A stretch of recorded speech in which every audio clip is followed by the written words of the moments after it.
اختراعات العيش الفينو البايت ما بتخلصش. عملت منه بقى المرة دي سان بايتس تحفة، نفس الشكل والطعم والتوابل كمان احلى من بتاع بره بكتير جدا. التوابل بقى بتحطيها على حسب الطعم اللي انت عايزه توصلي له، يعني انا حطيت زعتر وبابريكا مدخنه وشويه ملح وشويه فلفل وممكن توم وبصل بودر، رشتهم كده يعني حبه حلوين.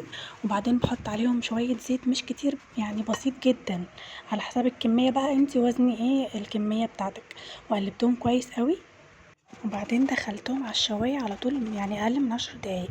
انت عينك عليه علشان هو ما بياخدش وقت مع التقليب كده عشان كله يتحمر. كان طالع مقرمش يا جماعه وطعمه بجد تحفه، البهارات كانت واصلاله، كان خطير جدا. لو حسيتي ان هو عايز شويه ملح ممكن تزودي في اخر عادي. هسمعكوا صوت قرمشته كان رهيب.